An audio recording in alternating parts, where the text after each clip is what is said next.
Hi traders, Dale Pinkert here. Tip of the hat to Tiger Woods.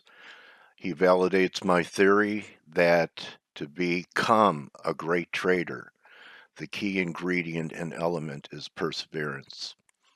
And also for traders who at one time were very successful and had to go through a valley, but they persevered to see a new level.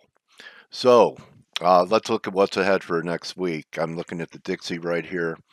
Descending triangle. It's my view that the dollar should continue lower. I'm looking for actually, if you look at the lows around 95.80, it's being a possibility in the next couple of weeks. So looking to sell dollar strength, closes under Friday's lows. As you could tell, the moving average held it.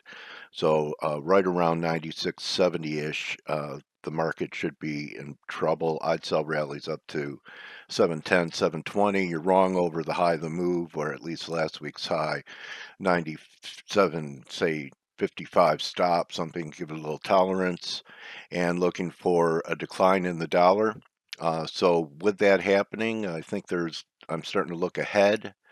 And Aussie had a great week, so I thought I'd look at Aussie. And when I look at it up here, you could tell we're beginning to diverge. I think that you could be long Aussie, possibly up to the 72 and a half level. So, I'm not looking for a major collapse in the dollar. I'm talking about this as a correction. The next big wave, in my opinion, is to the upside in the dollar and the downside in the euro, especially the euro. But still think, if I'm right about the dollar, count that euro can trade over that high at 114 before it becomes a better short. So Aussie also, I'd be looking to sell it. It's a commodity currency, and the metals have been under pressure. They continue to be. In fact, I'll show the descending triangle.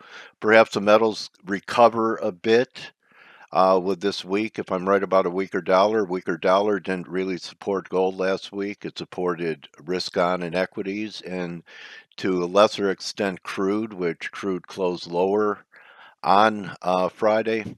I'd love to see one more new high in crude so that divergences at that double top, and I think there's at least one buy stop above the high 64.62. So I want to see the bears taken out before I step in, and thinking it could be this week in crude. So if that's the case, maybe we're getting close to something of risk off in equities, which has been a beast. And the leader of the parade has been NASDAQ. As you can see, we're starting to confirm now. That doesn't mean that we can't rally another 100 points, and that would actually put the NASDAQ back at new all-time highs up here, and we'd have some type of third drive.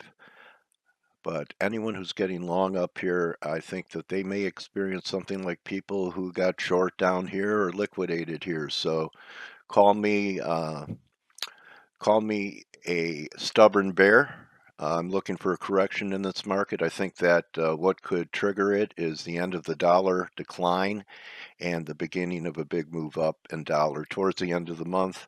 So keep this in mind. Sell in May and go away. Don't just count your pips, count your blessings. Talk to everyone tomorrow. Good hunting.